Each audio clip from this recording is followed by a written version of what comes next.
ಆತ್ಮೀಯ H16 news ಅರ್ಥಾತ್ ಹೇ ಸೀತಾರಾಮಕ್ಕೆ ಸ್ವಾಗತ. ನಾನು ನಿಮ್ಮವ MI ಅಥವಾ ಮಲ್ಲಪ್ಪ ಜೋತವರ. ಆತ್ಮೀಯರೇ, ಇಂದು ಡಾಕ್ಟರ್ ರಾಜ್ಕುಮಾರ್ ಅವರ ಜನ್ಮದಿನ ಗೊತ್ತಿಲ್ವಾ? 97ನೇ 96 ಮುಗಿದು 97ರಲ್ಲಿ ಈ ಹೆಸರು ಕೇಳಿದ ಸಹ ಕನ್ನಡಿಗರೇ ಯಾರೂ ಹೌದಲ್ಲಪ್ಪ ಇವತ್ತನ ಅಭಿಮಾನಿಗಳಂತೂ ಹೇಳ್ತಿದ್ರು.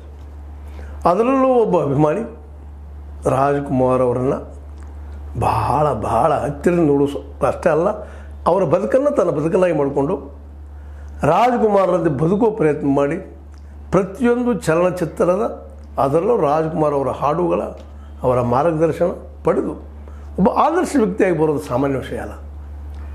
ಆದರ್ಶವಾಗಿ ಬದುಕುದಪ್ಪ ಅಂತಂದರೆ ಇವತ್ತು ಬಹಳ ಕಷ್ಟ ಅಂಥದ್ರಲ್ಲಿ ಒಬ್ಬೊಬ್ಬರು ವ್ಯಕ್ತಿ ಇವತ್ತು ಬಂದಿದ್ದಾರೆ ನಮ್ಮ ಸ್ಟುಡಿಯೋಕ್ಕೆ. ನಮ್ಮ ಹೇ ಸೀತಾರಾಮಗೆ ನಮ್ಮ ಹೆಮ್ಮೆಯ ವಿಷಯ. ಅದನ್ನು ನಮ್ಮ ಪ್ರೀತಿಯ ರಾಮಚಂದ್ರ ಕಾಕಡೆಯವರು ಅವ್ರ ಜೊತೆಗೆ ಮಾತಾಡ್ತಾ ಇದ್ದಾರೆ.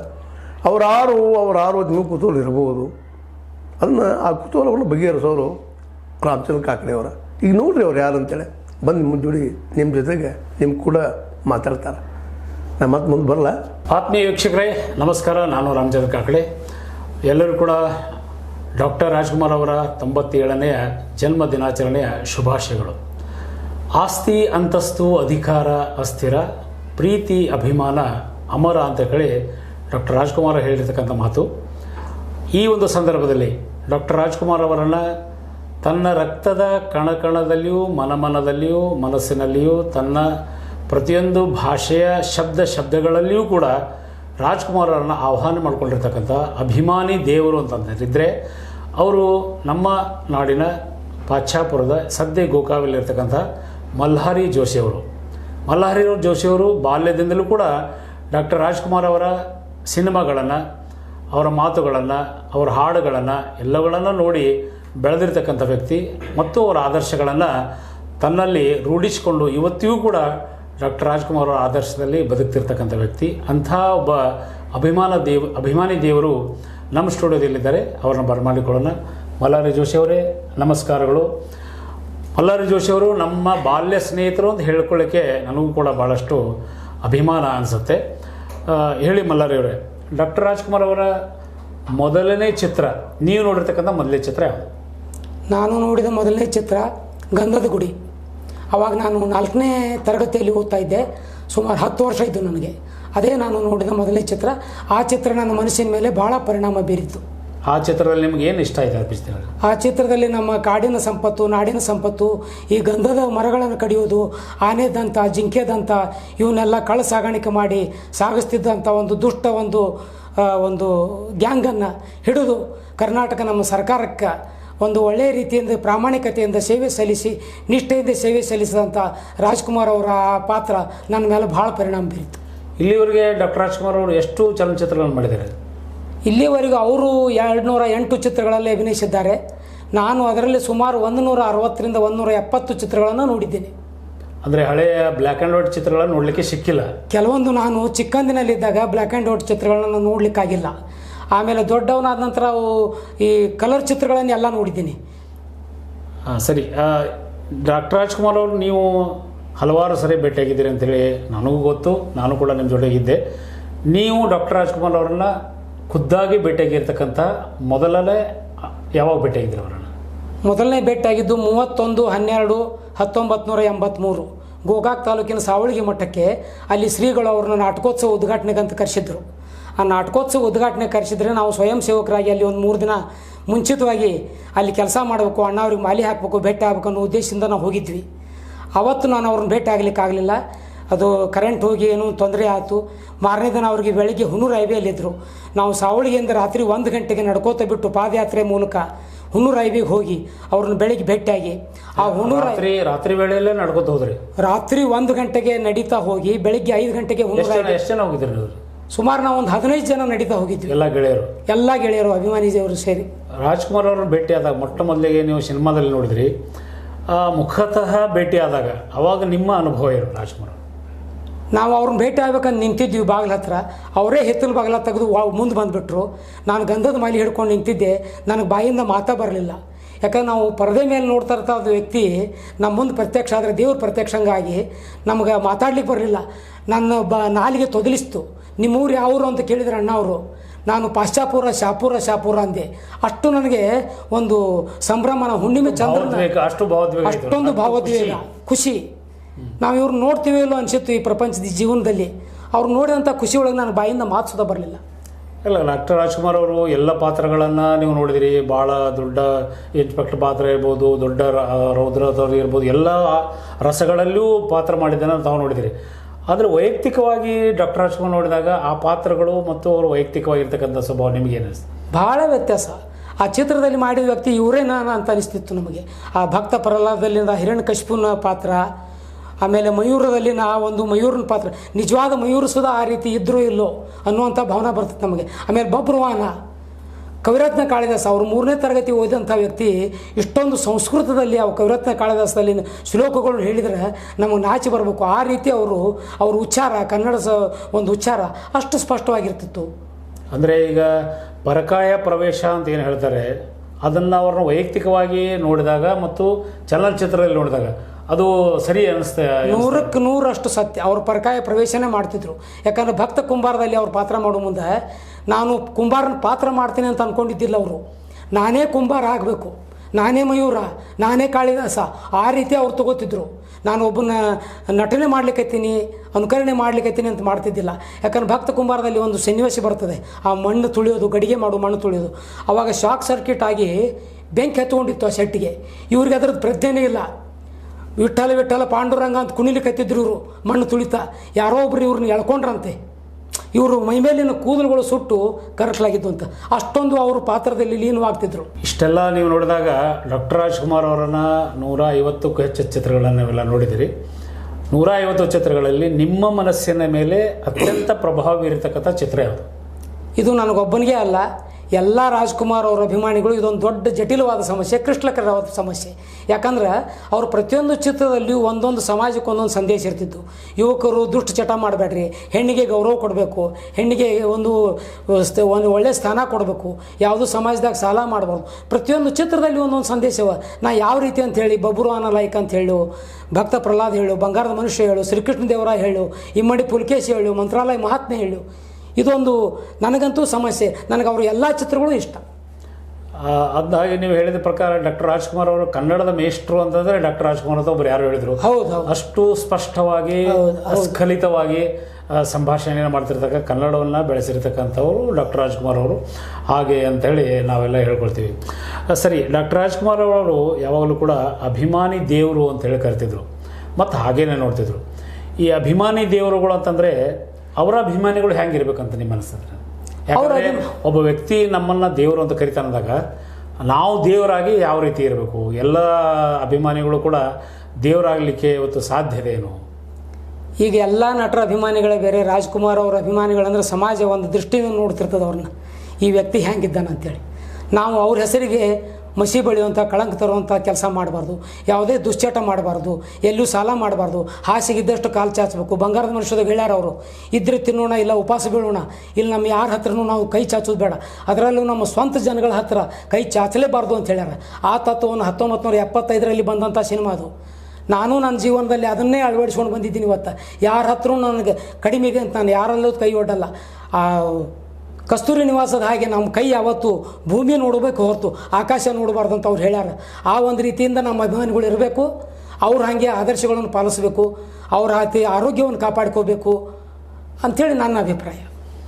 ಅವರ ಅಭಿಮಾನಿ ದೇವರಂದಾಗ ನಾವು ಕೂಡ ಆ ದೇವರ ರೂಪದಲ್ಲಿ ಅವರ ಸಾಧ್ಯವಾದಷ್ಟು ಮಟ್ಟಿಗೆ ಅವರ ಗುಣಗಳನ್ನು ಪಾಲಿಸ್ಕೊಳ್ಬೇಕು. ನಾನು ನೋಡಿದ ಹಾಗೆ ಚಿಕ್ಕಂದಿನಿಂದ ಮಲ್ಲಾರಿ ಜೋಶಿ ಅವರು ನೋಡಿದ್ದೀನಿ. ಆ ಎಲ್ಲ ಗುಣಗಳನ್ನು ಕೂಡ ಇವತ್ತಿಗೂ ಕೂಡ ಪಾಲಿಸ್ಕೊಂಡು ಬಂದಿರತಕ್ಕಂಥದ್ದು ಕಣ್ಣಾರೆ ಕಂಡಿರ್ತಕ್ಕಂಥ ವ್ಯಕ್ತಿ ನಾನು ಕೂಡ. ಭಾಳ ನನಗೆ ಸಂತೋಷ ಅನಿಸುತ್ತೆ. ಡಾಕ್ಟರ್ ರಾಜ್ಕುಮಾರ್ ಅವರನ್ನ ಸೈಕಲ್ ಮೇಲೆ ಇಲ್ಲಿಂದ ನೋಡ್ಲಿಕ್ಕೆ ಹೋಗಿದ್ದೀರಿ ಅಂತೇಳಿ ಒಂದು ಸುದ್ದಿ. ಬಹುಶಃ ನಾನು ಆ ಸೈಕಲ್ ಯಾತ್ರೆಯಲ್ಲಿ ನಾನು ಕೂಡ ಭಾಗವಹಿಸಿದ್ದೆ. ಅದರ ಅನುಭವನ ಹೇಳ್ತೀನಿ ನೋಡಿ. ಅದು ಜೂನ್ 6ನೇ ತಾರೀಕು 1985ನೇ ಇಸ್ವಿ ನಮ್ಮ ಪಾಶಾಪುರದಲ್ಲಿ ಒಂದು ಕನ್ನಡ ಶಾಲೆ ಕಟ್ಟಡ ಅರ್ಧಕ್ಕೆ ನಿಂತಿತ್ತು. ಅವಾಗ ಜಿಲ್ಲಾಧಿಕಾರಿ ಅವರು ಬಂದರು, ನೀವು ಊರಿಂದ ಒಂದು 50,000 ರೂಪಾಯಿ ಕೂಡಿಸ್ಕೊಡ್ರಿ, ನಾನು ಅದನ್ನು ಕಟ್ಟಿಸ್ಕೊಡ್ತೀನಿ ಅಂತ ಹೇಳಿದರು. ಅದ್ರ ಸಲುವಾಗಿ ನಾವು ರಾಜ್ಕುಮಾರ್ ಅವರು ಮ್ಯೂಸಿಕಲ್ ನೈಟ್ ತೊಗೊಂಬಂದು ರಸಮಂಜರಿ ಕಾರ್ಯಕ್ರಮ ಮಾಡಬೇಕು, ಅದರಿಂದ ಬಂದು ದುಡ್ಡಂತನ ಕನ್ನಡ ಶಾಲೆಗೆ ಕೊಡಬೇಕಂತೇಳಿ ನಾವು ಸುಮಾರು ಒಂದು 12 ಜನ ಜೂನ್ 6ನೇ ತಾರೀಕು 1985ನೇ ಇಸ್ವಿ ಪಾಶ್ಚಾಪುರದಿಂದ ಬೆಂಗಳೂರುವರೆಗೆ ಹೋಗಿ ಅಲ್ಲಿ ಅವ್ರನ್ನ ಭೇಟಿಯಾಗಿ, ಅವರು ಅಣ್ಣ ಅವರು ಭೇಟಿ ಆಗಲಿಲ್ಲ, ಅವರು ಭಾವಮೈದನ ಅವರು ಪಾರ್ವತಮ್ಮನವ್ರ ತಮ್ಮ ಅವ್ರು ಭೇಟಿಯಾದರು. ನಾವು ಅವು ಸೈಕಲ್ ಜಾಥಾ ಹೋದದ್ದು ಖರೆ, ಅದ್ರ ಬಗ್ಗೆ ಅವರೆಲ್ಲ ನಮಗೆ ಸ್ಪಷ್ಟವಾಗಿ ಹೇಳಿದರು. ರಸಮಂಜರಿ ಕಾರ್ಯಕ್ರಮ ಮಾಡ್ಬೇಕಾದ್ರೆ ಯಾವ ರೀತಿ ಮಾಡಬೇಕು ಅದನ್ನೆಲ್ಲ ಒಂದು ಮಾರ್ಗದರ್ಶನ ಕೊಟ್ಟಿದ್ದರು. ಅದಕ್ಕೆ ನಾವು ಸೈಕಲ್ ಜಾಥಾ ಹೋದದ್ದು ಸತ್ಯ. ಅದರ ಜೊತೆಗೆ ಈಗ ಕನ್ನಡ ರಕ್ಷಣಾ ವೇದಿಕೆ, ಕನ್ನಡ ಸಂಘಟನೆಗಳು ಸಾಕಷ್ಟು ಕೆಲಸ ಮಾಡ್ತಾ ಇದ್ದೇವೆ. ಆದರೆ ಡಾಕ್ಟರ್ ರಾಜ್ಕುಮಾರ್ ಅಭಿಮಾನಿಗಳ ಸಂಘ ಅಂಥೇಳಿ ಒಂದು ಸಂಘ ಆಯಿತು. ಅದಕ್ಕೆ ಸರ ಗೋವಿಂದ್ ಅವರ ಅಧ್ಯಕ್ಷತೆಯಲ್ಲಿ ನೀವು ಕೂಡ ಒಂದು ತಾಲೂಕಾ ಅಧ್ಯಕ್ಷರಾಗಿ ಆವತ್ತಿನ ಕೆಲಸ ಮಾಡಿದಿರಿ.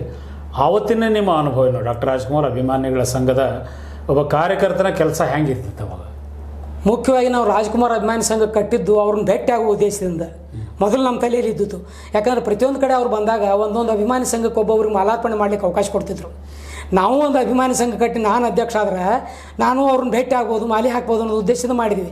ಅದಾದ ನಂತರ ಅದು ಉದ್ದೇಶ ನಮಗೆ ಬೇರೆ ಹಿಡಿತು.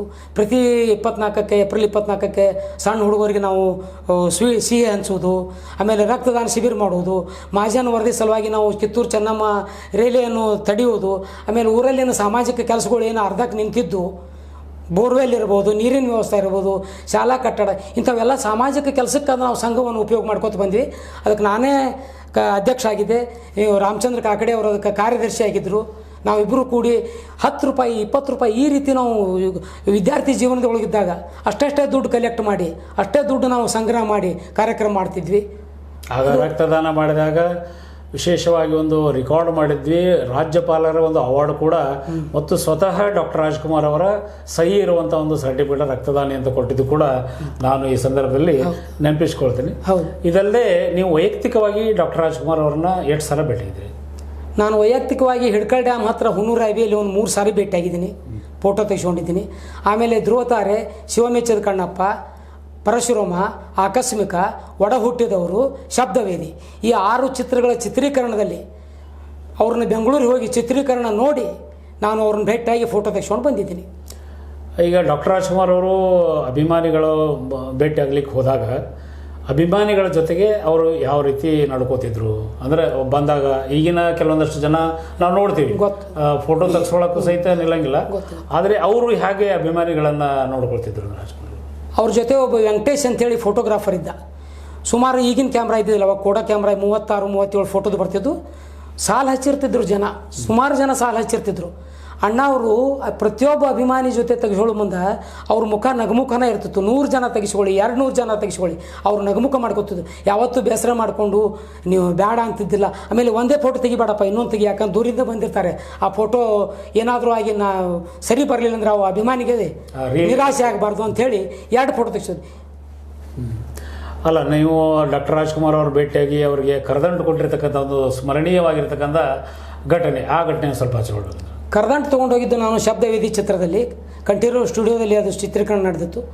ಅವರು ಬಿಡುವಿನ ವೇಳೆಯಲ್ಲಿ ಬಂದರು, ಈ ಥರ ನಾನು ಬೆಂಗಳೂರಿಂದ ಬೆಳಗಾಮದಿಂದ ಬಂದಿರಿ ಅಂತೇಳಿ ನಾವು ಅವ್ರು ಬರೆದಂಥ ಪತ್ರಗಳನ್ನು ತೋರಿಸಿದೆ. ಪಕ್ಕದಲ್ಲೇ ಕರೆದ್ರು, ಈಗ ಬನ್ನಿ ಕೂತ್ಕೊ ಬನ್ನಿ ಅಂತೇಳಿ ಸೀಟ್ ಅಂತೇಳಿ ಬಡಿದ್ರು. ಹೋದೆ, ನಾನು ಕೂತ್ಕೊಂಡೆ. ಎಲ್ಲ ನಾನು ಆಲ್ಬಮ್ ನೋಡಿದರು. ಅವ್ರ ಜೊತೆಯಲ್ಲಿದ್ದವ್ರಿಗೆಲ್ಲ ಹೇಳಿದರು, ನೋಡಿ ನನ್ನ ಬಗ್ಗೆ, ನನ್ನ ಮಕ್ಕಳ ಬಗ್ಗೆ ಎಷ್ಟೊಂದು ಸ್ಟೀಲ್ಸ್ ಕಲೆಕ್ಟ್ ಮಾಡಿದ್ದಾರೆ ಅಂಥೇಳಿ. ಆಮೇಲೆ ಅಣ್ಣ ನಾನು ಗೋಕಾಕ್ನ ಕರೆದಂಟು ತಂದಿದ್ದೀನಿ ನಿಮ್ಮ ಸಲುವಾಗಿ ಅಂತ ಹೇಳಿದೆ. ಆಯಿತು ಅಂತಂದರು. ನಾನೇ ತಿನ್ನಿಸ್ತೀನಿ ಅಂದೆ. ತಿನ್ನಿಸಿ, ಪರವಾಗಿಲ್ಲ ಅಂದರು. ನಾನೇ ನನ್ನ ಕೈಯಾರೆ ಅವ್ರಿಗೆ ಕರೆದಂಟು ತಿನ್ನಿಸಿದೆ. ಅವರು ತಮ್ಮ ಕೈಯಾರೆ ನನಗೆ ಕರೆದಂಟು ತಿನ್ನಿಸಿದ್ರು, ಕಾಫಿ ತರಿಸಿಕೊಟ್ರು. ಆಮೇಲೆ ನನಗೆ ಬಹುವಚನದಿಂದ ಮಾತಾಡಿದ್ರು ಅವರು, ನೀವು ತಾವು ಅಂಥೇಳಿ, ನೀನು ಮಾನು ಹೋಗು ಅಂತ. ನನಗೊಬ್ಬರಿಗೆ ಅಲ್ಲ, ಯಾವುದೇ ಅಭಿಮಾನಿಗಳಿಗೂ ಅವರು ಏಕವಚನದಿಂದ ಮಾತಾಡ್ತಿದ್ದಿಲ್ಲ. ಅದೊಂದು ದೊಡ್ಡ ಗುಣ ಅವರಲ್ಲಿ.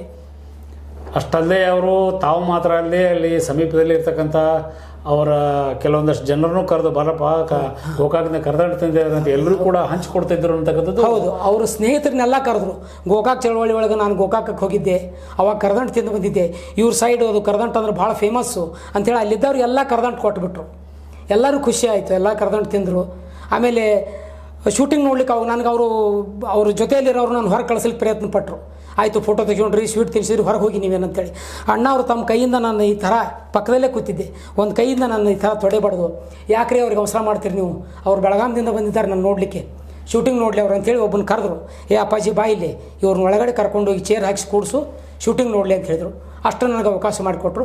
ಅವತ್ತೇ ನಾನು ಅವ್ರ ಅಭಿಮಾನಿ ಆದದಕ್ಕೆ ಸಾರ್ಥಕವಾಗಿತ್ತು ನಮ್ಮ ಜನ್ಮ. ಡಾಕ್ಟರ್ ರಾಜ್ಕುಮಾರ್ ಅವ್ರ ಜೊತೆಗೆ ಅಭಿಮಾನ ಇತ್ತು, ಅವ್ರನ್ನ ಭೇಟಿ ಆಗ್ತಿದ್ರಿ. ಅಷ್ಟೇ ಅಲ್ಲದೆ ಅವರ ಮನೆಯ ಜೊತೆಗೂ ಕೂಡ ಭಾಳಷ್ಟು ಆತ್ಮೀಯವಾಗಿರ್ತಕ್ಕಂಥ ಸಂಬಂಧವನ್ನು ಇಟ್ಕೊಂಡಿದ್ದೀರಿ. ಡಾಕ್ಟರ್ ರಾಜ್ಕುಮಾರ್ ಅವರ ಮನೆಗೆ ಹೋದಾಗ ಅವರ ಶಿವರಾಜ್ ಕುಮಾರ್ ಇರ್ಬೋದು, ಪುನೀತ್ ರಾಜ್ಕುಮಾರ್ ಇರ್ಬೋದು, ಪಾರ್ವತಮ್ಮ ಇರ್ಬೋದು, ಅವ್ರ ಮಗಳಿರ್ಬೋದು, ಇವರ ಜೊತೆಗೆ ಕೂಡ ಆತ್ಮೀಯವಾದ ಸಂಬಂಧ ಇದೆ. ಅದನ್ನೊಂದು ಇವತ್ತಿಗೂ ನಾನು ಅವರು ಎಲ್ಲ ಕುಟುಂಬ ಜೊತೆ ಅವ್ರ ಹೆಣ್ಮಕ್ಳು ಪೂರ್ಣಿಮಾ ಮೇಡಮ್ ಇರ್ಬೋದು, ಲಕ್ಷ್ಮೀ ಅವರು ಇರ್ಬೋದು, ಶಿವರಾಜ್ ಕುಮಾರ್ ಅವರು, ರಾಘವೇಂದ್ರ ರಾಜ್ಕುಮಾರ್ ಎಲ್ಲರ ಮನೆಗೂ ಹೋಗ್ತೀನಿ ನಾನು. ಯಾಕಂದ್ರೆ ರಾಜ್ಕುಮಾರ್ ಅವರು ಒಬ್ಬರು ಡ್ರೈವರ್ ಇದ್ದರು, ಹನುಮಂತು ಅಂತೇಳಿ. ಅವರು ಮದುವೆ ಆಗಿಲ್ಲ, ಬ್ರಹ್ಮಚಾರಿ. ಯಾಕಂದ್ರೆ ಮದುವೆ ಆದರೆ ಹೆಣ್ಣು ಮಕ್ಕಳು ತಾಪತ್ರಯ ಅಂತೇಳಿ ಅಣ್ಣವ್ರು ನೋಡ್ಕೊಳ್ಳಿಕ್ಕೆ ಆಗೋದಿಲ್ಲ ಅಂತೇಳಿ ಅವ್ರು ಬ್ರಹ್ಮಚಾರಿ ಆಗಿದ್ದಾರೆ. ಹೀಗಾಗಿ ನಾನು ಹೋದ್ರೆ ಅವ್ರಿಗೆ ಫೋನ್ ಮಾಡ್ತೀನಿ, ಅವ್ರು ಒಳಗಡೆ ಕರ್ಕೊಂಡು ಹೋಗ್ತಾರೆ. ರಾಘವೇಂದ್ರ ರಾಜ್ಕುಮಾರ್ ಅವ್ರ ಮಕ್ಕಳು ಭೇಟಿ ಮಾಡಿಸ್ತಾರೆ. ಶಿವರಾಜ್ ಕುಮಾರ್ ಅವರು ಬೆಳಿಗ್ಗೆ ವಾಕಿಂಗ್ ಮಾಡೋ ಮುಂದೆ ಸಿಗ್ತಾರೆ ಅವ್ರ ಮನೆ ಹತ್ರ, ಭೇಟಿ ಮಾಡಿ ಅವರು ಒಳಗೆ ಕಡೆ ಕರ್ಕೊಂಡು ಕಾಫಿ ಕುಡಿಸ್ತಾರೆ. ಎಲ್ಲರೂ ನನ್ನ ಅವ್ರು ತಮ್ಮ ಕುಟುಂಬದ ಸದಸ್ಯರು ಅಂತೇಳಿ ನೋಡ್ತಾರೆ ಇವತ್ತಿಗೂ. ಡಾಕ್ಟರ್ ರಾಜ್ಕುಮಾರ್ ಅವರ ಹುಟ್ಟೂರು ಗಾಜನೂರಕ್ಕೆ ಹೋಗಿದ್ದೇವೆ ಅಂತ ಕೇಳಿದ್ದೇವೆ ನಾವು. ಹೌದು, ಗಾಜನೂರಕ್ಕೆ ಅವ್ರದ್ದು ಒಂದು ಸಣ್ಣ ಮನೆ ಇದೆ. ನಿಮಗೆ ಕೈಗೆ ಹೇಗೆ ನಿಲ್ಕುತ್ತೆ ಅದು ತಾಟು ಹಂಚಿಂದು, ಕರಿ ಹಂಚಿಂದು, ಅಷ್ಟು ಸಣ್ಣ, ಅಷ್ಟು ಪುಟ್ಟ ಜಾಗ. ಅದರಲ್ಲಿ 20 ಜನ ಮಲ್ಕೋತಿದ್ರು. ಒಂದು ಸಣ್ಣ 2 ಫೂಟು ಬಚ್ಚಲ. ಆ ಮನೆ ನೋಡಿದ್ರೆ ಆ ರಾಜ್ಕುಮಾರ್ ಅವರು ಆ ಮನೆಯೊಳಗೆ ಬೆಳೆದಾರ. ಇವತ್ತು ಇಷ್ಟು ದೊಡ್ಡ ವ್ಯಕ್ತಿ ಆಗ್ಯಾರ. ಇಡೀ ದೇಶ ವಿದೇಶದೊಳಗೆ ಅವ್ರನ್ನ ಗುರುತಿಸುವಂಥ ಒಬ್ಬ ದೊಡ್ಡ ವ್ಯಕ್ತಿ ಆ ಮನೆಯೊಳಗೆ ಹುಟ್ಟಿ ಆ ಮನೆಯೊಳಗೆ ಬೆಳೆದಾರ ಅನ್ನೋದು ನಮಗೆ ಒಂದು ಥರ ಕಲ್ಪನಿಸೋದು ಆಗೋದಿಲ್ಲ. ಅಷ್ಟು ಅಭಿಮಾನಿಗಳನ್ನ ಇಟ್ಕೊಂಡಿದ್ರಿ. ಈಗ ಒಂದು ಪ್ರಶ್ನೆ ನಾನು ನಿಮ್ಗೆ ಕೇಳ್ಬೋದಾ? ಡಾಕ್ಟರ್ ರಾಜ್ಕುಮಾರ್ ಅವರು 208 ಚಿತ್ರಗಳನ್ನು ಮಾಡಿದ್ದಾರೆ. ಆ ಚಿತ್ರಗಳ ಹೆಸರುಗಳನ್ನು ಹೇಳ್ಬೋದಾ ಅಂತ? ಹೇಳ್ತೀನಿ, ಹೇಳಿದರು ನಮ್ಮ ಅಭಿಮಾನಿಗಳಿಗೆ. ಒಂದು ಅಭಿಮಾನಪೂರ್ವಕವಾಗಿ ಅವರು ಎಷ್ಟು ಮೈಗೂಡಿಸಿಕೊಂಡಿದ್ದಾರೆ ಅಂತಂದರೆ ಅವರ ಎಲ್ಲ ಚಿತ್ರಗಳ ಹೆಸರುಗಳನ್ನು ಕೂಡ ಹೇಳುವಂಥ ಒಂದು ಶಕ್ತಿ ಅವರಿಗೆ ಕೊಟ್ಟಿದ್ದಾನೆ. ಈಗ ನಮ್ಮ ಅಭಿಮಾನಿ ದೇವರುಗಳಿಗಾಗಿ ಅವರ ಚಿತ್ರಗಳ ಹೆಸರುಗಳನ್ನು ಹೇಳ್ಬೋದು. ರಾಜ್ಕುಮಾರ್ ಅವರು 208 ಚಿತ್ರಗಳಲ್ಲಿ ಅಭಿನಯಿಸಿದ್ದಾರೆ. ಮೊದಲನೇ ಚಿತ್ರ ಬೇಡ್ರ ಕಣ್ಣಪ್ಪ, ಕೊನೆಯ ಚಿತ್ರ ಶಬ್ದವೇದಿ. ಅವನ್ನ ನಾನು ಹೇಳುವಂಥ ಪ್ರಯತ್ನವನ್ನು ಮಾಡ್ತೀನಿ.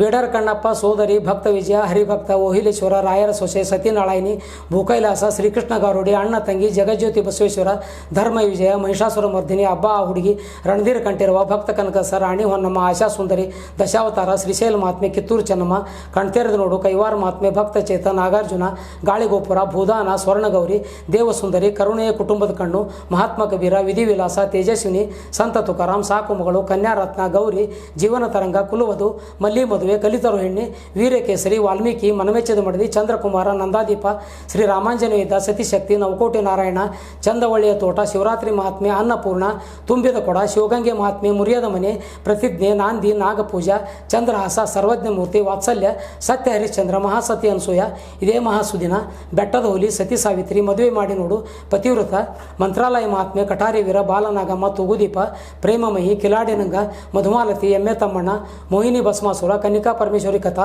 ಸಂಧ್ಯಾರಾಗ, ಸತಿ ಸುಕನ್ಯಾ, ಪಾರ್ವತಿ ಕಲ್ಯಾಣ, ಗಂಗೆ ಗೌರಿ, ರಾಜಶೇಖರ, ಲಗ್ನ ಪತ್ರಿಕೆ, ರಾಜದುರ್ಗದ ರಹಸ್ಯ, ದೇವರಗೆದ್ದ ಮಾನವ, ಬೀದಿ ಬಸವಣ್ಣ, ಮನಸಿದ್ದರ ಮಾರ್ಗ, ಚಕ್ರತೀರ್ಥ, ಇಮ್ಮಡೆ ಪುಲಕೇಶಿ, ಜೇಡರ ಬಲೆ, ಗಾಂಧಿನಗರ, ಮನಸ್ಸಾಕ್ಷಿ, ಸರ್ವಮಂಗಳ, ಭಾಗ್ಯದೇವತೆ, ಬೆಂಗಳೂರು ಮೇಲ್, ಹಣ್ಣೆಲಿ ಚಿಗುರಿದಾಗ, ಮಹಾಸತಿ ಅರುಂಧತಿ, ಭಾಗ್ಯದ ಬಾಗಿಲು, ರೌಡಿ ರಂಗಣ್ಣ, ಧೂಮಕೇತು, ಅಮ್ಮ, ಸಿಂಹ ಸ್ವಪ್ನ, ಗೋವಾದಲ್ಲಿ CID 999, ಮಣ್ಣಿನ ಮಗ, ಮಾರ್ಗದರ್ಶಿ, ಗಂಡೊಂದು ಹೆಣ್ಣಾರು, ಮಲ್ಲಮ್ಮನ ಪವಾಡ, ಚೂರಿ ಚಿಕ್ಕಣ್ಣ, ಪುನರ್ಜನ್ಮ, ಉಯ್ಯಾಲೆ, ಚಿಕ್ಕಮ್ಮ, ಮೇಯರ್ ಮುತ್ತಣ್ಣ, ಆಪರೇಷನ್ ಜಾಕ್ಪಾಟ್ನಲ್ಲಿ CID 99, ಶ್ರೀಕೃಷ್ಣ ದೇವರಾಯ, ಕರುಳಿನ ಕರೆ, ನಾಡಿನ ಭಾಗ್ಯ, ಹಸಿರು ತೋರಣ, ಭೂಪತಿ ರಂಗ, ಮಿಸ್ಟರ್ ರಾಜ್ಕುಮಾರ್, ಭಲೆ ಜೋಡಿ, CID ರಾಜಣ್ಣ, ನನ್ನ ತಮ್ಮ, ಬಾಳು ಬೆಳಗಿತು, ದೇವರ ಮಕ್ಕಳು, ಪರೋಪಕಾರಿ, ಕಸ್ತೂರಿ ನಿವಾಸ, ಬಾಳ ಬಂಧನ, ಕುಲಗೌರವ, ನಮ್ಮ ಸಂಸಾರ, ಕಾಶಿದ್ರಿ ಕೈಲಾಸ, ತಾಯಿ ದೇವರು, ಸಾಕ್ಷಾತ್ಕಾರ, ಪ್ರತಿಧ್ವನಿ, ನ್ಯಾಯವೇ ದೇವರು, ಶ್ರೀಕೃಷ್ಣ ರುಕ್ಮಿಣಿ ಸತ್ಯಭಾಮ, ಜನ್ಮರಾಶ, ಸಿಪಾಯಿ ರಾಮು, ಬಂಗಾರದ ಮನುಷ್ಯ, ಹೃದಯ ಸಂಗಮ, ಕ್ರಾಂತಿವೀರ, ಬಲೆ ಹುತ್ಸ, ನಂದಗೋಕುಲ, ಜಗಮೆಚ್ಚದ ಮಗ, ದೇವರು ಕೊಟ್ಟ ತಂಗಿ, ಬಿಡುಗಡೆ, ಸ್ವಯಂವರ, ಗಂಧದ ಗುಡಿ, ದೂರದ ಬೆಟ್ಟ, 3 ವಿಜಯಗಳು, ಬಂಗಾರದ ಪಂಜರ, ಭಕ್ತ ಕುಂಬಾರ, ಸಂಪತ್ತಿಗೆ ಸವಾಲ್, 2 ಕನಸು, ಸಂಪತ್ತಿಗೆ ಸವಾಲು, 2 ಕನಸು, ತಾಯಿಗೆ ಪ್ರೇಮದ ಕಾಣಿಕೆ, ತ್ರಿಮೂರ್ತಿ, ಪ್ರೇಮದ ಕಾಣಿಕೆ, ಬಹದ್ದೂರ್ ಗಂಡು, ರಾಜಾನನ ರಾಜ, ನಾನೇನು ಮರೆಯಲಾರೆ, ಬಡವರ ಬಂಧು, ಬಬ್ಬರು ವಾಹನ, ಭಾಗ್ಯವಂತರು, ಗಿರ್ಕನ್ಯೆ, ಸನಾದಿ ಅಪ್ಪಣ್ಣ, ಒಲವು ಗೆಲುವು, ಶಂಕರ್ ಊರು, ಆಪರೇಷನ್ ಡೈಮಂಡ್ ರಾಕೆಟ್, ತಾಯಿಗೆ ತಕ್ಕ ಮಗ, ಹುಲಿ ಹಾಲಿ ಮೇವು, ನಾನೊಬ್ಬ ಕಳ್ಳ, ರವಿಚಂದ್ರ, ವಸಂತಗೀತ, ಹಾವಿನ ಹೆಡೆ, ನಿನ್ನನ್ನು ಗೆಲ್ಲಲಾರೆ, ಕೆರಳದ ಸಿಂಹ, ಭಾಗ್ಯವಂತ, ಹೊಸ ಬೆಳಕು, ಹಾಲು ಜೇನು, ಚಲಿಸುವ ಮೋಡುಗಳು, ಕವಿರತ್ನ ಕಾಳೆಯಸ, ಕಾಮನ ಬಿಲ್ಲು, ಭಕ್ತ ಪ್ರಹ್ಲಾದ, 2 ನಕ್ಷತ್ರಗಳು, ಸಮಯದ ಗೊಂಬೆ, ಶ್ರಾವಣ ಬಂತು, ಯಾರಿವನು, ಅಪೂರ್ವ ಸಂಗಮ, ಅದೇ ಕಣ್ಣು, ಜ್ವಾಲಾಮುಖಿ, ಧ್ರುವತಾರೆ, ಭಾಗ್ಯದ ಲಕ್ಷ್ಮೀ ಬಾರಮ್ಮ, ಅನುರಾಗ ಅರಳಿತು, ಗುರಿ, ಒಂದು ಮುತ್ತಿನ ಕತೆ, ಶ್ರುತಿ ಸೇರಿದಾಗ, ಶಿವಮೆಚ್ಚದ ಕಣ್ಣಪ್ಪ, ದೇವತಾ ಮನುಷ್ಯ, ಪರಶುರಾಮ, ಜೀವನ ಚೈತ್ರ, ಆಕಸ್ಮಿಕ, ಒಡ ಹುಟ್ಟಿದವರು, ಗಂಧದ ಗುಡಿ ಭಾಗ 2, ಶಬ್ದವೇದಿ. ನೋಡಿದರೆ ಬಂಧುಗಳೇ, ಅಭಿಮಾನ ಅಂತಂದರೆ ಇದಕ್ಕಿಂತಲೂ ಹೆಚ್ಚಿಗೆ ಏನು ಹೇಳಲಿಕ್ಕೆ ಆಗೋದಿಲ್ಲ.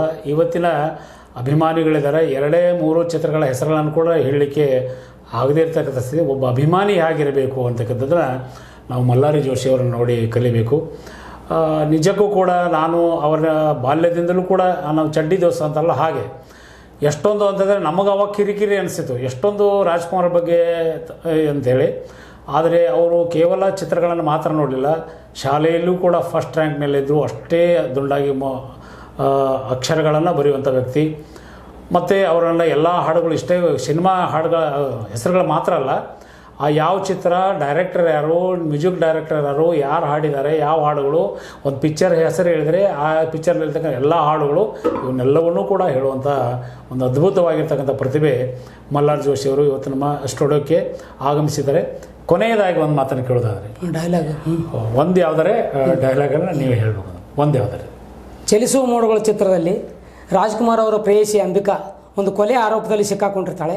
ಆದರೆ ಇವರು ರಾಜ್ಕುಮಾರ್ ಅವರು ಅವಳ ಪರವಾಗಿ ವಾದ ಮಾಡ್ತಿರ್ತಾರೆ, ಇವ್ರ ಹೆಂಡತಿ ಸರಿತಾ ಅವಳ ವಿರುದ್ಧವಾಗಿ ವಾದ ಮಾಡ್ತಿರ್ತಾರೆ. ಅದೊಂದು ಸಮಾವೇಶ, ಅದು ಚಿತ್ರದಲ್ಲಿ 1 ನಿಮಿಷ 15 ಸೆಕೆಂಡ್ ಇದೆ. ಆ ಒಂದು ಸನ್ನಿವೇಶವನ್ನು ನಾವು ಅವಾಗೆಲ್ಲ ನಾನು ಕಾಕಡೆ ರಾಮಚಂದ್ರ ಅವರು ಅವು ಡೈಲಾಗ್ ಬಾಯ್ಪಾಟ್ ಆಗೋಷ್ಟು ಚಿತ್ರ ನೋಡ್ತಿದ್ವಿ. 50 ಸಲ 60 ಸಲ ದಿನ ಕಾಲೇಜ್ಗೆ ಹೋಗೋರು, ಕಾಲೇಜ್ಗೆ ಹೆಸರಿಗೆ ಹೋಗೋದು, ಅಲ್ಲಿ ಸಂತೋಷ್ ಥಿಯೇಟ್ರು, ಬೆಳಗಾವಿ ನಿರ್ಮಲ್ ಥಿಯೇಟ್ರಿಗೆ ಹೋಗ್ತಿದ್ವಿ. ಅಷ್ಟು ಡೈಲಾಗ್ ಬಾಯ್ಪಾಟ್ ಆಗೋಷ್ಟು ಸಿನಿಮಾ ನೋಡ್ತಿದ್ವಿ ನಾವು. ಅದರಲ್ಲಿ ಒಂದು ಸನ್ನಿವೇಶ, ಹೆಣ್ಣಿನ ಬಗ್ಗೆ ಗೌರವ ಕೊಡುವಂಥ ಒಂದು ಸಂಭಾಷಣೆ ಇದೆ, ಅದನ್ನು ಹೇಳ್ತೀನಿ. ಯುವರ್ ಆನರ್, ನಮ್ಮ ಪಬ್ಲಿಕ್ ಪ್ರಾಸಿಕ್ಯೂಟ್ರು ಅವರ ಪರವಾಗಿ ಕೆಲವು ಸಾಕ್ಷಿಗಳನ್ನು ವಿಚಾರಣೆ ಮಾಡಿದ್ದಾರೆ. ಅವರು ಯಾರು, ಎಂಥವರು, ನಡತೆಗೆಟ್ಟ ಕೆಲಸದವಳು, ದೃಷ್ಟಿಗೆಟ್ಟ ವಾಚ್ಮನ್, ಇಂತಹ ಸಾಕ್ಷಿಗಳನ್ನು ನಂಬಿ ಈಕೆನ ಅಪರಾಧಿ ಅಂತ ನಮ್ಮ ಪಬ್ಲಿಕ್ ಪ್ರಾಸಿಕ್ಯೂಟರ್ ಹೇಳ್ತಾ ಇದ್ದರೆ ನನಗೆ ನಗಬೇಕು ಒಳಬೇಕು ಗೊತ್ತಾಗ್ತಾ ಇಲ್ಲ. ಅಪವಾದ ಹೊತ್ತು ನಿಂತಿರೋ ಈಕೆನ ಕೈ ಹಿಡಿದು ಗಂಡನೇ ತಪ್ಪು ದಾರಿಗೆ ಎಳೆದ ಅಂತ ಆಕೆ ತಂದೆನೇ ಹೇಳಿದ್ದಾರೆ. ಕೊಲೆ ಮಾಡಿರೋ ವಿಷಯ ಕೇವಲ ನಾಲಿಗೆ ಹೇಳ್ತಾ ಇದೆ ಹೊರತು ಪ್ರತ್ಯಕ್ಷವಾಗಿ ನೋಡಿದ ಸಾಕ್ಷಿ ಒಬ್ಬ ಇದ್ದಾನ. ನಾನು ಹೇಳ್ತಾ ಇದ್ದೀನಿ, ನಿಜವಾದ ಕೊಲೆಗಾರನ್ನ ಕಾನೂನು ಮುಷ್ಟಿಗೆ ಕೊಡೋಕೆ ಇಷ್ಟ ಇಲ್ಲದೆ ಈಕೆ ಈ ಥರ ಹೇಳ್ತಾ ಇದ್ದಾಳೆ. ಆವಾಗ ಸರಿತಾ ಹೇಳ್ತಾಳೆ, ಈ ರೀತಿ ಊಹೆಗಳಿಗೆ ಕಾನೂನಿನಲ್ಲಿ ಅವಕಾಶ ಇಲ್ಲ. ಮುಖ್ಯವಾಗಿ ಕಾನೂನು ಕಾಯ್ದೆ ಇರುವುದು ರಕ್ಷಣೆಗಾಗಿ ಹೊರತು ಶಿಕ್ಷಿಸೋದಕ್ಕಲ್ಲ. ಸತ್ಯ ಹೇಳಬೇಕು ಅಂದರೆ ನಮ್ಮ ಸಮಾಜದಲ್ಲಿ ಇವತ್ತಿಗೂ ಹೆಣ್ಣಿಗೆ ಸರಿಯಾದ ಸ್ಥಾನ ಸಿಕ್ಕಿಲ್ಲ. ಎಷ್ಟೋ ಜನ ಹೆಂಡ್ತಿನ ಕೇವಲ ತಮ್ಮ ಭೋಗದ ವಸ್ತು ಅಂತ ತಿಳ್ಕೊಂಡಿದ್ದಾರೆ, ಕೆಲವರು ಗುಲಾಮರು ಅಂತ ತಿಳ್ಕೊಂಡಿದ್ದಾರೆ, ಇನ್ನು ಕೆಲವರು ಕಾಡು ಮೃಗಗಳ ಹಾಗೆ ಕಾಣ್ತಾರೆ. ಶಕ್ತಿ ದೇವತೆ ಹೆಣ್ಣು, ಧನದೇವತೆ ಹೆಣ್ಣು, ವಿದ್ಯಾದೇವತೆ ಹೆಣ್ಣು, ಜನ್ಮದಾತೆ ಹೆಣ್ಣು. ನಮ್ಮ ನಾಡಿನಲ್ಲಿ ಹೆಣ್ಣಿಗೆ ವಿಶಿಷ್ಟವಾದ ಸ್ಥಾನ ಇದೆ ಅಂತ ಭಾಷಣ ಬಿಗಿತಾ ಇರೋ ಈ ಕಾಲದಲ್ಲಿ ವರದಕ್ಷಿಣೆ ಕೊಡೋಕ್ಕಾಗದೆ ಮದುವೆ ಆಗಿರೋರು ಹೆಣ್ಣುಮಕ್ಕಳು ಲಕ್ಷ, ಅತ್ತೆ ಮಾವಂದ್ರ ದಬ್ಬಾಳಿಕೆ ತಾಳಾರದೆ ಆತ್ಮಹತ್ಯೆ ಮಾಡ್ಕೊಂಡಿರೋರು 1000, ಹೊಟ್ಟೆಪಾಡಿಗೋಸ್ಕರ ವಿಭಿಚಾರಕ್ಕೆ ಸಿಕ್ಕಿ ನರಳ್ತಾ ಇರೋರು ಎಷ್ಟು ಜನ. ಈಕೆ ಕಥೆ ಇಷ್ಟವಿಲ್ಲದ ಬಲವಂತದ ಮದುವೆಯಿಂದಾದ ದುರಂತಕ್ಕೆ ಒಂದು ಉದಾಹರಣೆ. ಬೆಳೆದ ಯೌವನಕ್ಕೆ ಬಂದಾಗ ಆಕೆ ಮನಸ್ಸಿನಲ್ಲಿ ಅದೆಷ್ಟು ಆಸೆ ಆಕಾಂಕ್ಷೆಗಳಿತ್ತು, ಯಾವ ರೀತಿ ಭವ್ಯವಾಗಿ ಬದುಕಬೇಕಂತ ಕನಸು ಕಾಣ್ತಾ ಇದ್ಲು ಯಾರಿಗೆ ಗೊತ್ತು. ಪಾಪ ಆಕೆ ದುರಾದೃಷ್ಟ, ಬಾಳು ಈ ರೀತಿ ಬೆಂಗಾಡಾಗಿ ಹೋಯಿತು. ಯಾವ ಹಿನ್ನೆಲೆಯಲ್ಲಿ ಈಕೆ ತಾನು ಅಪರಾಧಿ ಅಂತ ಒಪ್ಕೋತಾ ಇದ್ದಾಳೋ ಅನ್ನೋದನ್ನು ತಾವು ಯೋಚಿಸಬೇಕು. ಕೊಲೆ ಮಾಡೋದಾಗಲಿ ಆತ್ಮಹತ್ಯೆ ಮಾಡ್ಕೊಳ್ಳೋದಾಗಲಿ ಅದಷ್ಟು ಸುಲಭ ಅಲ್ಲ. ಕೈ ಹಿಡಿದ ಗಂಡನ್ನು ತನ್ನ ಕೈಯಾರೆ ಕೊಲೆ ಮಾಡಬೇಕಾದ್ರೆ ಆಕೆ ಮನಸ್ಸು ಅದೆಷ್ಟು ರೋಷಿರಬೇಕು, ಹೃದಯ ಎಷ್ಟು ಕಠಿಣವಾಗಿರಬೇಕು, ಸಂದರ್ಭ ಎಂಥ ಅನ್ಯಾಯ ಮಾಡಿರಬೇಕು ಅನ್ನೋದನ್ನು ತಾವು ತಿಳ್ಕೊಂಡು ಈಕೆನೇ ಕ್ಷಮಿಸಬೇಕಾದ್ದೇ ಸರಿ ಅಂತ ಹೇಳಿ ನಾನು ವಾದನ ಮುಗಿಸ್ತೀನಿ. ಧನ್ಯವಾದಗಳು ಮಲ್ಲಾರಿ ಅವರೇ. ನಿಜಕ್ಕೂ ಕೂಡ ಡಾಕ್ಟರ್ ರಾಜ್ಕುಮಾರ್ ಯಾವ ರೀತಿಯಾಗಿ ಪರಕಾಯ ಪ್ರವೇಶ ಮಾಡಿ ಒಂದು ಸಂಭಾಷಣೆ ಇರ್ಬೋದು, ಅವರ ಒಂದು ಅಭಿನಯ ಇರ್ಬೋದು, ಅವೆಲ್ಲವೂ ಕೂಡ ನಿಜವಾಗಿರ್ತಕ್ಕಂಥ ಅಭಿಮಾನಿ ಮಾತ್ರ ರೂಢಿಸ್ಕೊಳ್ಳಿಕ್ಕೆ ಸಾಧ್ಯ ಇದೆ. ಪ್ರೇಕ್ಷಕರೇ ಒಂದು ವಿನಂತಿ ಏನಂದರೆ, ಇಂಥ ಒಬ್ಬ ಅದ್ಭುತವಾಗಿರ್ತಕ್ಕಂಥ ವ್ಯಕ್ತಿಗಳನ್ನು ಎಲ್ಲರಿಗೂ ಪರಿಚಯ ಮಾಡಿಸ್ಕೊಳ್ಳುವಂಥ ಒಂದು ಕೆಲಸ ಆಗಬೇಕು. ತಾವು ಮಾತ್ರ ನೋಡಲಾರದೆ ಇದನ್ನೆಲ್ಲರಿಗೂ ಹಂಚಿ ಸಬ್ಸ್ಕ್ರೈಬ್ ಮಾಡಿ, ಎಲ್ಲರಿಗೂ ನಾಡಿನ ತುಂಬೆಲ್ಲ ಇಂಥ ಅದ್ಭುತವಾಗಿರ್ತಕ್ಕಂಥ ಪ್ರತಿಭೆಗಳು ಇನ್ನೂ ಇದ್ದಾವೆ ಅಂತಕ್ಕಂಥ ಮಾತನ್ನು ತಮಗೆ ಹೇಳ್ತಾ ಮಲ್ಲಾರ್ ಜೋಶಿ ಅವರೇ, ಇದು ಅದು ಏತೋ ಟ್ರೇಲರ್ ಹೇ, ಪಿಕ್ಚರ್ ಅಭಿ ಬಾಕಿ ಹೇ ಅಂತ ಹೇಳ್ತೀವಿ. ಇನ್ನೂ ಅದ್ಭುತವಾಗಿರ್ತಕ್ಕಂಥ ವಿಷಯಗಳ ಡಾಕ್ಟರ್ ರಾಜ್ಕುಮಾರ್ ಅವ್ರ ಬಗ್ಗೆ ತಮ್ಮಲ್ಲಿವೆ. ಮುಂಬರುವ ದಿವಸಗಳಲ್ಲಿ ಯಾವಾಗಲಾದರೂ ಮತ್ತೆ ಅಭಿಮಾನಿ ದೇವರುಗಳಿಗಾಗಿ ಅವರ ನೆನಪನ್ನು ಮತ್ತೆ ಮಾಡಿಕೊಳ್ಳು ಅಂತ ಹೇಳ್ತಾ ತಮ್ಮ ಸಮಯವನ್ನು ನಮ್ಮ ಈ ವಾಹಿನಿಗೆ ಕೊಟ್ಟು ನಮಗೆ ಕರೆಗೆ ಆಗಮಿಸಿ ಡಾಕ್ಟರ್ ರಾಜ್ಕುಮಾರ್ ಅವರ ಹುಟ್ಟುಹಬ್ಬದ ಈ ಸಂದರ್ಭದಲ್ಲಿ ಅವರ ಕೆಲವೊಂದಷ್ಟು ಮಾತುಗಳನ್ನು ನೆನಪು ಮಾಡಿಕೊಟ್ಟಿದ್ದೀರಿ. ನಿಮಗೆ ಹೃತ್ಪೂರ್ವಕವಾಗಿರ್ತಕ್ಕಂಥ ಧನ್ಯವಾದಗಳನ್ನು ನಮ್ಮ ವಾಹಿನಿ ಮೂಲಕ ಸಲ್ಲಿಸ್ತೇವೆ. ನಮಸ್ಕಾರ. ನಿಮ್ಮ ವಾಹಿನಿ ಎಲ್ಲ ಸಿಬ್ಬಂದಿಗೂ ನನ್ನನ್ನು ಈ ಸ್ಟುಡಿಯೋ ಕರೆಸಿ ನನ್ನ ಒಂದು ಸಂದರ್ಶನವನ್ನು ಮಾಡಿದ್ದಕ್ಕಾಗಿ ನಿಮಗೂ ನಿಮ್ಮ ಎಲ್ಲ ಸಿಬ್ಬಂದಿಯವರಿಗೂ ನನ್ನ ಹೃತ್ಪೂರ್ವಕ ಧನ್ಯವಾದಗಳು. ಆತ್ಮೀಯರೇ, ಇಲ್ಲಿವರೆಗೆ ತಾವೆಲ್ಲ ನಮ್ಮ ಮಲ್ಹಾರಿ ಜೋಶಿಯವರ ಅನುಭವದ ಆತ್ಮೀಯ ಜೊತೆಗೆ ರಾಜ್ಕುಮಾರರ ಬದುಕಿನೊಂದಿಗಿನ ಜೊತೆಗೆ ಅವರ ಚಿತ್ರದೊಂದಿಗಿನ ಸಂಬಂಧಗಳನ್ನು ಬಿಡಿಬಿಡಿಯಾಗಿ ಬೆಳೆಸಿ ಹೇಳಿದ್ದಾರೆ. ಮುಂದಿನ ದಿನಗಳಲ್ಲಿ ನಮ್ಮ ವಾಹಿನಿ ಮೂಲಕ ರಾಜ್ಕುಮಾರ್ ಕುರಿತಾಗಿಯೇ ಸೀರಿಯಲ್ ಮಾಡಬೇಕಂತ ಒಂದು ವಿಚಾರ ಅದ. ಅದಕ್ಕೆ ಮಲ್ಹಾರಿ ಅವರು ಯಾವ ರೀತಿಯಾಗಿ ಸ್ಪಂದಿಸ್ತಾರೆ ಮುಂದಿನ ದಿನದಲ್ಲಿ ನೋಡೋಣ ಅಂತ ಹೇಳ್ತಾ, ನಿಮ್ಗೆ ಹೆಂಗೆ ಅನಿಸ್ತಿದ್ದೋ ರಾಮಚಂದ್ರ ಅವರು ಕೇಳಿದ ಪ್ರಶ್ನೆಗಳು, ಜೋಶಿ ಅವರು ನೀಡಿದ ಉತ್ತರಗಳು ನಿಮಗೆ ಲೈಕ್ ಆಗಿರ್ಬೋದು ನಾನು ತಿಳ್ಕೊಂಡಿದ್ದೀನಿ. ಲೈಕ್ ಆದ್ರೆ ಲೈಕ್ ಅನ್ರಿ, ಡಿಸ್ಲೈಕ್ ಆದ್ರೆ ಡಿಸ್ಲೈಕ್ ಅನ್ರಿ, ಶೇರ್ ಮಾಡಿರಿ. ತಪ್ಪು ಅನಿಸಿದ್ರೆ ಬರೀರಿ, ತಪ್ಪು ಅನಿಸ್ತಾ ಇದ್ರು ಬರೀರಿ, ಕಾಂಟ್ಯಾಕ್ಟ್ದಾಗಿರ್ರಿ, ಮಾತಾಡ್ತಾ ಇರ್ರಿ. H16 ನ್ಯೂಸ್ ಅರ್ಥಾತ್ ಹೇ ಸೀತಾರಾಮ್, ಇದು ಸತ್ಯದ ಕೈಗಳಲ್ಲಿ ವಂದನೆಗಳು.